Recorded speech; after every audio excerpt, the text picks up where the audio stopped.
Wah, seronok apabila mendapat perkabaran boleh rentas daerah dan juga boleh dine in. Tapi perlu ingat, fasa kedua dan fasa seterusnya sahaja dibenarkan. Manakala bagi kawasan fasa pertama, masih lagi jauh perjalanan kita harus teguh bersama demi kemaslahatan kita bersama. Assalamualaikum dan salam sejahtera. Anda bersama saya Nadine Nordin dan ini adalah Pastikan Sahih edisi Isnin 9 Ogos 2021. Selain itu, di saluran berita RTM, anda juga boleh saksikan kami melalui YouTube Berita RTM. Bagi mendapatkan sumber berita yang benar, tepat dan sahih, anda boleh ikuti media sosial rasmi kami seperti di Facebook, Instagram, Twitter dan juga YouTube dengan carian Berita RTM. Kita mulakan Pastikan Sahih pada hari ini dengan status jumlah kumulatif pemberian dos vaksin. Kita lihat kepada peratusan vaksinasi populasi dewasa Malaysia pada hari semalam 8 Ogos 2021 iaitu dos pertama 67.4% bersamaan 15,772,101 individu dan dos kedua adalah 37.5% bersamaan 8,770,336 individu. Menjadikan jumlah pemberian dos vaksin harian adalah 389,641 di mana pecahan pemberian dos 1 adalah 156,816 dan dos kedua adalah 232,825 di mana Selangor tertinggi pemberian vaksin iaitu 20,937 bagi dos 1 dan 67,798 bagi dos kedua. Menjadikan jumlah kumulatif pemberian dos vaksin pada hari semalam adalah 24,542,437 dos. Waspada pautan bantuan dana coronavirus yang diedarkan melalui aplikasi WhatsApp. Ada pihak yang tidak bertanggungjawab mengambil kesempatan atas kesempitan dengan menyebarkan link palsu untuk kepentingan sendiri melalui aplikasi WhatsApp dengan menggunakan ayat menarik supaya orang ramai terpedaya iaitu bantuan dana coronavirus iaitu New Corona Relief Fund. Kementerian Sumber Manusia memberi amaran untuk tidak klik pada pautan berkenaan bantuan dana coronavirus New Corona Relief Fund yang diedarkan melalui aplikasi WhatsApp. Jangan sekali-kali suka untuk klik pada pautan yang tidak pasti kerana tersalah klik, wang anda atau maklumat peribadi anda yang dicuri. Mesej menyatakan penduduk Butterworth dan Bukit Mertajam boleh mendapatkan vaksin Sinovac dengan bayaran adalah tidak benar. Berita palsu seterusnya menawarkan penjualan vaksin Sinovac dengan harga RM225 bagi 2 dos suntikan. Menurut Jabatan Kesihatan Negeri JKN Pulau Pinang, berita palsu telah disebarkan menerusi aplikasi WhatsApp dengan menyatakan bahawa bagi penduduk di Butterworth dan Bukit Mertajam yang ingin mendapatkan suntikan vaksin Sinovac yang berharga RM225 iaitu 2 dos boleh menghubungi dan talian itu jangan sekali-sekali anda hubungi kerana mesej yang ditularkan dalam aplikasi WhatsApp ini adalah tidak benar. Pihak yang bertanggungjawab menyebarkan berita palsu ini boleh dikenakan tindakan yang sewajarnya kerana menyebarkan berita yang tidak benar di media sosial. Untuk maklumat mengenai vaksin anda boleh dapatkan di portal vaksincovid.gov.my. Dakwaan seterusnya mesej HTJ Seremban akan bertukar sebagai hospital COVID adalah tidak benar. Hospital seterusnya yang menjadi mangsa penyebaran berita palsu adalah Hospital Tuanku Jaafar HTJ Seremban yang akan bertukar status sebagai hospital COVID. Antara kandungan mesej palsu ini menyatakan bahawa HTJ akan penuh kerana HTJ akan menjadi hospital COVID dan kes dari Selangor dan Kuala Lumpur juga dihantar ke HTJ. Jauh pemikiran dia di luar kotak untuk menipu orang ramai. Untuk makluman semua, pihak Hospital Tuanku Jaafar Seremban ingin memaklumkan berita yang tular di aplikasi WhatsApp baru-baru ini adalah tidak benar dan jangan sebarkan lagi. Dakwaan bahawa PKPD akan dilaksanakan di Jelutong, Perak Road dan juga Sungai Pinang adalah tidak benar.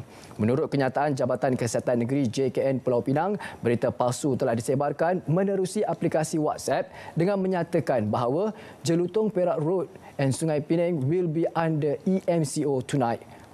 FRU will seal up the place. Please, those staying nearby, please take care. Looks like very serious. Today cases over 1K in Penang.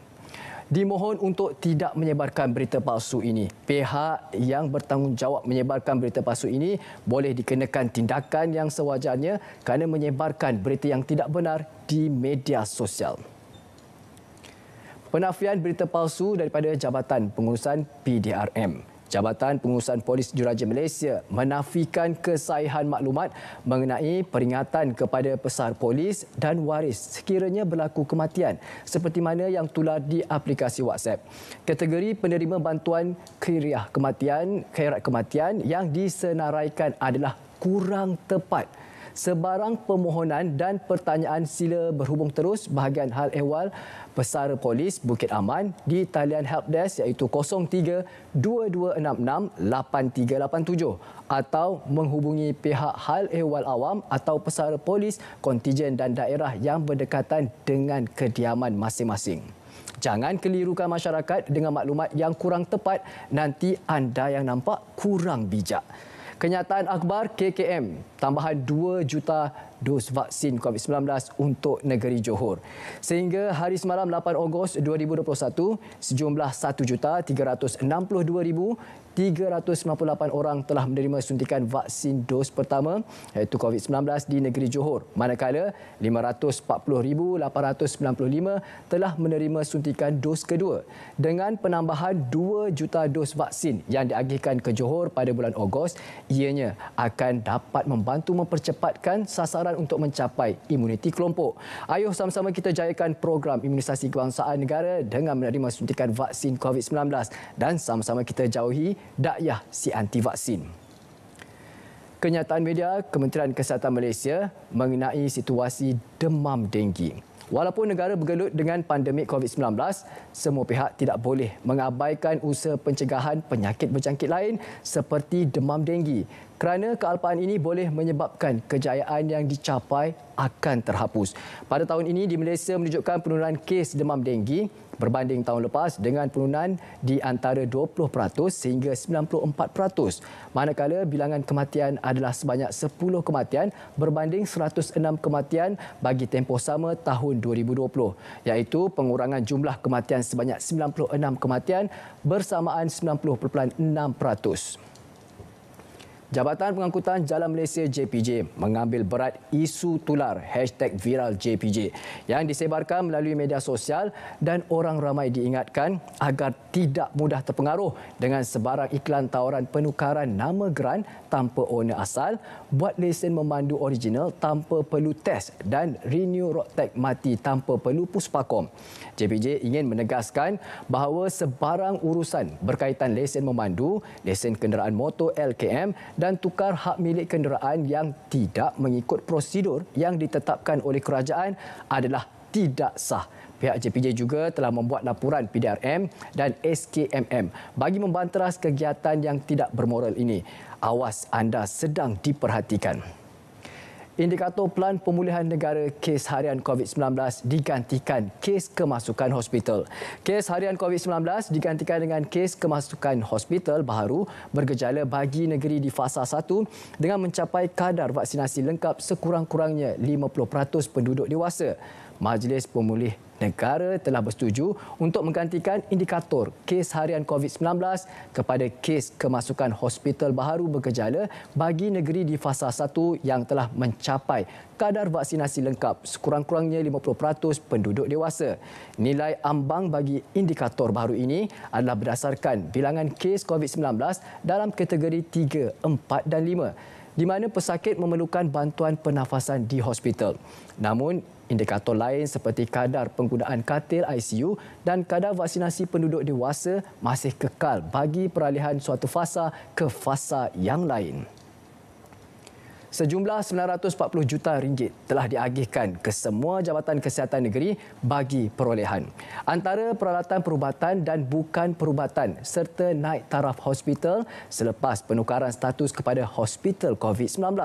Rujuk infografik bagi maklumat lanjut. Antara yang lain berdasarkan infografi ini adalah menangani isu bekalan oksigen serta meningkatkan keupayaan logistik seperti katil, PPE dan ubah suai kenderaan kepada ambulans. Anda boleh dapatkan infografi ini di Facebook rasmi Kementerian Kesihatan Malaysia. fasa-fasa Pelan Pemulihan Negara setakat 8 Ogos 2021. Merah menunjukkan kawasan yang masih berada pada fasa 1 iaitu Negeri Kedah, Selangor, Wilayah Persekutuan Kuala Lumpur, Negeri Sembilan, Melaka, Johor dan Wilayah Persekutuan Putrajaya. Manakala bagi kawasan yang berwarna kuning adalah kawasan yang berada pada fasa 2 iaitu Pulau Pinang, Perak, Kelantan, Terengganu, Pahang dan Sabah. Dan bagi kawasan yang berwarna hijau mewakili kawasan yang berada pada fasa 3 iaitu Perlis, Sarawak dan Labuan. Hentikan spekulasi, hapuskan berita yang tidak pasti, tak pasti jangan kongsi. Berehat seketika kembali selepas ini.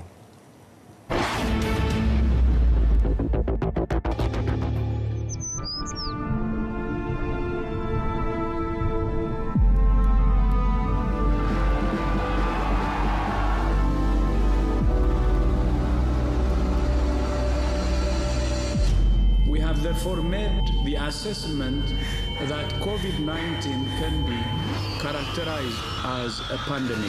Hari ini, Perintah Kawalan Pergerakan dilaksana di seluruh negara. Bangsa merupakan salah seorang daripada 2 kematian kes COVID. Saudara-saudari dan anak-anak hanya perlu berada di rumah. Just stay at home.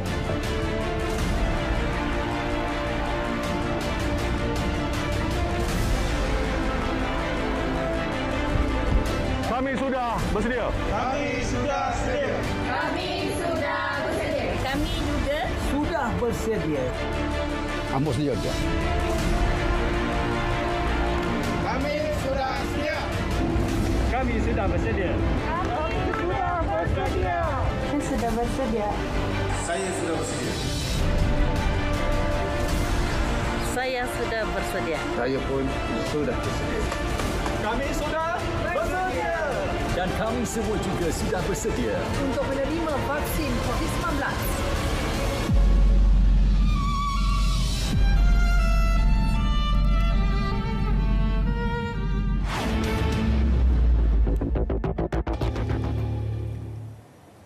Ayuh, kita semua bersedia untuk lindung diri, lindung semua. Terima kasih kerana masih lagi setia bersama kami dalam Pastikan Sahih. Untuk perkongsian seterusnya, vaksinasi guru AKP. Pekerja sokongan diminta ambil tindakan segera. Guru, anggota kumpulan pelaksana AKP dan pekerja perkhidmatan sokongan yang masih belum menerima vaksin COVID-19 perlu mengambil tindakan segera. Usaha untuk memastikan semua pihak dalam ekosistem pendidikan menerima vaksin akan terus dipergiat melalui pasukan petugas khas Kementerian Pendidikan, pasukan petugas khas imunisasi COVID-19 KPM CITF. Ini berikutan keputusan CITF memperluas inisiatif pemberian vaksin secara jumpa terus atau walk-in ke seluruh negara. Melalui kerjasama rapat KPM dan CITF, guru AKP dan pekerja perkhidmatan sokongan di sekolah adalah antara kumpulan khas yang disenaraikan. Perincian mengenai pemberian vaksin secara walk-in bagi kumpulan khas sekolah termasuk keperluan dokumen sokongan akan dimaklumkan dalam masa terdekat. Dan seterusnya, rujuk laman rasmi MDA, elak beli kit ujian COVID-19 tidak diluluskan. Orang ramai yang berhasrat membeli kit ujian kendiri COVID-19 disaran membuat rujukan di laman sesawang rasmi pihak berkuasa Peranti Perubatan Malaysia MDA. Tindakan bagi mendapatkan senarai ini, syarikat dan produk yang telah diluluskan MDA bagi pengedaran dan penjualan kit berkenaan, saranan diberi susulan aduan seorang pengguna yang membeli kit tersebut pada harga RM60 seunit di sebuah farmasi di Terengganu. Siasatan mendapati kit ujian tersebut dibekalkan oleh sebuah farmasi di Pahang yang tiada dalam senarai 6 syarikat diluluskan pihak berkuasa untuk mengedar dan menjual kit itu kepada orang awam. Kabinet NHCP akan memberikan dapatan siasatan kepada MDA untuk tindakan lanjut. Kerajaan ambil pendekatan sangat berhati-hati sebelum umum kelonggaran. Ini pula keputusan memberi kemudahan kepada individu yang menerima 2 dos vaksinasi lengkap dibuat dengan sangat berhati-hati. Kelonggaran yang diumum adalah selaras dengan data yang dikumpul dalam negara tentang keberkesanan vaksinasi lengkap serta prinsip sains dan kesihatan awam. Kaedah sama turut diguna pakai di seluruh dunia. Keputusan pemberian kemudahan ini semestinya akan memberikan risiko peningkatan bilangan kes harian. Namun kerajaan juga tidak boleh memandang ringan manfaat setelah divaksin lengkap dan juga peranan kemudahan-kemudahan ini terhadap kesihatan mental dan fizikal rakyat serta aktiviti ekonomi negara. Fasa 2 dan seterusnya, rentas daerah, dine-in, sukan dan pelancongan dibenarkan. Kemudahan lebih banyak diberi kepada penduduk negeri Fasa 2, Pelan Pembulian Negara PPN dan seterusnya. Sama seperti syarat untuk semua fasa, hanya individu lengkap vaksinasi boleh menerima kelonggaran diumumkan. Antaranya, rentas daerah dibenarkan untuk penduduk negeri terlibat dan mereka juga boleh makan di kedai makan atau restoran. Sehubungan itu, saya ingin menasihatkan orang ramai untuk dine-in ini apabila perlu sahaja dan tidak meluangkan masa yang terlalu lama. Orang ramai juga dinasihatkan untuk take away jika situasi mengizinkan. Pilihlah premis-premis yang punya sistem pengudaraan yang baik dan terbuka. Kelonggaran kuarantin dan perjalanan diberi individu lengkap 2 dos vaksin COVID-19. Berkuat kuasa Selasa, kelonggaran kuarantin dan perjalanan diberi kepada individu yang lengkap 2 dos vaksin COVID-19. Kemudahan terpakai di seluruh negara. Perdana Menteri berkata pengembara yang pulang atau baru tiba dari luar negara dibenar menjalani kuarantin wajib di rumah dan diberi perintah pengawasan dan pemerhatian di rumah digital. Pihak masjid dan surau perlu pastikan SOP berkaitan dengan protokol kesihatan awam seperti pemakaian pelitup muka, penjarakan fizikal dan juga pastikan jemaah terus pulang setelah selesai solat. Seramai 750 anggota ATM digerakkan bantu petugas kesihatan di Hospital Lembah Kelang. Bagi membantu petugas kesihatan mengendalikan kes-kes berkaitan COVID-19, 750 anggota Angkatan Tentera Malaysia ATM digerakkan di hospital-hospital sekitar Lembah Kelang. Khidmat anggota pertahanan itu diperlukan, antaranya bagi membantu membawa tong-tong oksigen kepada pesakit yang berkenaan. Dulu timbul isu tenaga kerja yang melibatkan pengurusan oksigen ni. Apabila dah habis nak ditukar dan sebagainya, ianya memerlukan tenaga kerja, memerlukan manpower. Dan Angkatan Tentera Malaysia, MINDEF, kita telah pun menyediakan 750 anggota untuk membantu hospital di seluruh Lembah Kelang ini. Henti kenyataan politik, kelirukan rakyat, tumpu usaha tangani pandemik. Berpandangan tumpuan kini seharusnya kepada usaha menangani pandemik COVID-19, perkara yang perlu ditangani dengan baik ketika ini adalah krisis kesihatan dan ekonomi negara. Kita harap kita redakanlah, ya, tak payah, ya, kenyataan sana dan sini, ya. Kita pastikan bahawa hal COVID ini, hal untuk menangani krisis kesihatan dan krisis ekonomi dapat kita tangani dengan baik. Kerana rakyat mengharapkan kerajaan terus berfungsi untuk memastikan hal-hal COVID dan hal ekonomi dapat diselesaikan dalam tempoh terdekat. Sultan Johor titah sektor swasta bantu tangani COVID-19. Sultan Johor Sultan Ibrahim Almarhum Sultan Iskandar bertitah menyarankan agar sektor swasta turut bersama-sama menyumbang bantuan dalam usaha menangani pandemik COVID-19 di negeri Johor. Baginda bertitah sumbangan wang tunai daripada sektor swasta penting untuk memastikan sistem kesihatan hospital-hospital di Johor terus dilengkapi dengan pelbagai peralatan perubatan untuk terus merawat pesakit COVID-19. Baginda turut berkenan menggunakan sumbangan peribadi RM5 juta bagi memberi peralatan untuk keperluan hospital-hospital di negeri Johor. Sektor swasta yang ingin menyampaikan sumbangan boleh menghubungi Yayasan Raja Zahri Sofia Negeri Johor di talian 07 2355 252 atau Yayasan Sultan Ibrahim Johor di talian 07 3564 848. Kelonggaran rentas negeri beri manfaat kepada institusi kekeluargaan. Kelonggaran merentas daerah dan negeri bagi pasangan jarak jauh dan ibu bapa yang telah melengkapi vaksinasi untuk berjumpa anak-anak di bawah umur 18 tahun bermula Selasa depan memberi banyak manfaat kepada institusi kekeluargaan di negara ini. Timbalan Perdana Menteri Datuk Seri Ismail Sabri Yaakob berkata, anak-anak yang sedang membesar tidak seharusnya terpisah terlalu lama daripada ibu bapa mereka. Ismail Sabri turut memberi jaminan bahawa cadangan serta rintihan semua pihak termasuk yang diluahkan di ruangan komen akaun media sosial beliau akan dibawa ke mesyuarat seterusnya. Lapor secara rasmi jika peniaga naikkan harga air mineral. Orang ramai dinasihatkan supaya membuat laporan secara rasmi kepada Kementerian Perdagangan Dalam Negeri dan Hal Ehwal Pengguna KPDN HEP sekiranya peniaga menaikkan harga tong dan air mineral, terutama di kawasan yang menghadapi masalah bekalan air. Timbalan Menterinya Datuk Rosul Wahid berkata, pihaknya menerima maklumat bahawa kenaikan harga itu berlaku di sekitar Kuala Nerus dan Kuala Terengganu. Namun tiada yang tampil membuat aduan rasmi. Kalau ada peniaga yang menaikkan harga air mineral atau tong air secara melampau, boleh buat laporan kepada kementerian melalui pelbagai platform seperti aplikasi WhatsApp dan panggilan telefon yang telah disediakan. Lebih 13,000 kanak-kanak di Negeri Sembilan dijangkiti COVID-19.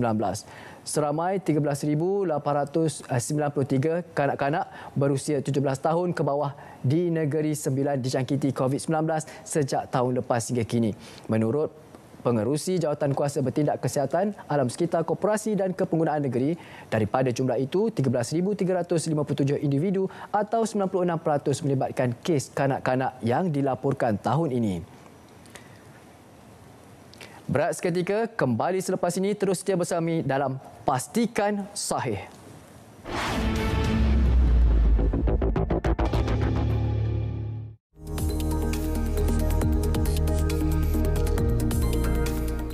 Bagi memastikan cabaran pada bulan-bulan mendatang dilalui dengan teratur dan lancar, kapasiti vaksinasi di seluruh negara akan ditingkatkan dengan pembukaan lebih banyak PPV selain menambah tenaga kerja kesihatan dan juga sukarelawan. Ketika ini, sebanyak 1,400 PPV sedang beroperasi di seluruh negara. Selain daripada PPV Mega, kita sebenarnya telah membuka banyak PPV dalam pelbagai bentuk dan saiz. Selain daripada PPV sementara di perkampungan orang asli, kita juga membuka PPV di rumah ibadat, sekolah, universiti, dewan komuniti, tempat kerja, kawasan peladangan dan juga restoran. Kita juga telah melaksanakan PPV pandu lalu serta unit bergerak yang telah masuk ke kampung-kampung dan melaksanakan vaksinasi dari rumah ke rumah. Vaksinasi kepada masyarakat luar bandar yang tidak mempunyai akses kepada aplikasi MySejahtera juga dipermudahkan, yang mana pendaftaran dan rekod vaksinasi mereka hanya akan dimuat naik ke dalam sistem ketika mereka menerima suntikan vaksin. Selain itu, sebanyak 1,500 klinik swasta dan 120 hospital swasta juga akan terlibat sebagai PPV bagi memudahkan orang ramai menerima vaksin mereka.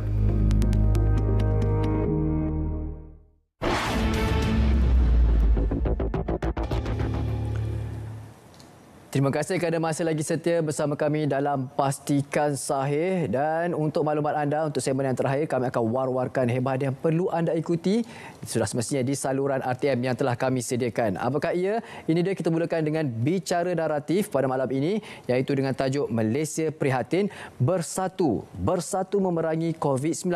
Bersama tetamu iaitu Tuan Herizal Hazri, Ketua Eksekutif Institut Kajian Strategi dan Antarabangsa ISIS Malaysia. Pada malam ini 9 malam sudah semestinya di saluran berita RTM My Freeview 123 dan juga siaran serentak di TV1. Untuk mudah, muat turun saja aplikasi RTM Klik ke telefon pintar anda melalui Google Play atau App Store. Dan ini pula adalah vaksinasi walk-in golongan khas seluruh negara. Warga emas, orang kelainan upaya OKU, individu dengan tahun dan ke atas, individu yang terlepas suntikan dos kedua boleh pergi ke mana-mana PPV yang berhampiran, dan guru, anggota kumpulan pelaksana dan pekerja perkhidmatan sokongan kontrak di Institut Pendidikan KPM. Wanita hamil tidak digalakkan untuk walk-in. Janji temu akan diberikan melalui MySejahtera mengikut jangkaan tarikh bersalin EDD ke PPV yang bersesuaian. Pelaksanaan di Lembah Kelang, individu yang tidak tergolong dalam kategori di atas dan ingin walk-in kerana tiada janji temu dan dos pertama perlu pergi ke PPV yang disenaraikan sebelum ini. Pelaksanaan di negeri selain Lembah Kelang, penjadualan vaksinasi akan dimaklumkan oleh CITF Negeri bersama Jabatan Kesihatan Negeri masing-masing. Dapatkan maklumat ini sudah semestinya melalui portal vaksin.covid.gov.my. Pertandingan fotografi klik at Merdeka sempena sambutan Hari Kebangsaan dan Hari Malaysia 2021.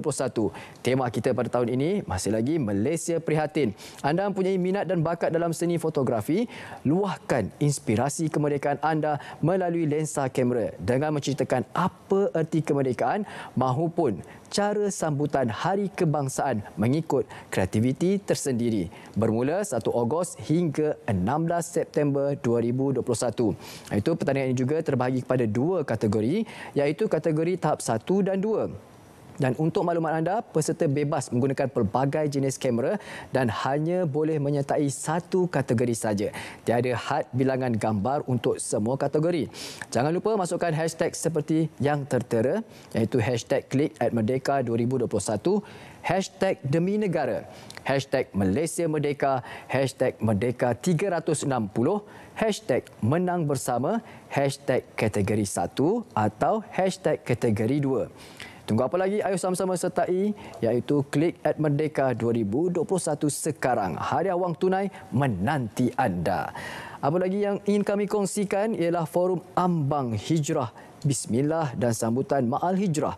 Peringkat kebangsaan tahun 1443 Hijri bersamaan 2021 Masihi pada 9 Ogos 2021 hari ini 6 petang sudah semestinya di saluran RTM anda boleh saksikan serentak di TV1 dan juga platform yang telah disediakan. Kajian pelancaran Bulan Kebangsaan dan Kibar Jalur Gemilang 2021 bermula 7 Ogos hingga 13 Ogos 2021. Laman sesawang anda boleh layari laman sesawang ini form.gle/#KJNBKQAFQ dan anda boleh dapatkan maklumat lindung diri, lindung semua untuk sama-sama kita kibarkan jalur gemilang bersempena dengan Bulan Kebangsaan. Ayuh kita mulakan dari sekarang. Dan ini pula siapa yang perlu menjalani pemeriksaan di Pusat Penilaian COVID-19 CAC. Adakah anda positif COVID-19 dan bergejala? Jika tidak, adakah anda berisiko tinggi? Warga emas berumur 60 tahun. Tidak lagi, anda boleh menjalani kuarantin di rumah dan menjalani pemantauan kendiri melalui Home Assessment Tool, iaitu di aplikasi MySejahtera sentiasa patuhi SOP pemantauan kendiri di rumah. Hentikan spekulasi, hapuskan berita yang tidak pasti. Tak pasti, jangan kongsi. Ingat, dapatkan maklumat COVID-19 anda boleh dapatkan di portal rasmi KKM, Kementerian Kesihatan Malaysia dan juga Majlis Keselamatan Negara, MKN. Jangan melalui media sosial yang tidak rasmi. Dan juga untuk mendapatkan berita yang benar, tepat dan sahih, anda boleh dapatkan di semua platform berita RTM. Assalamualaikum dan salam sejahtera.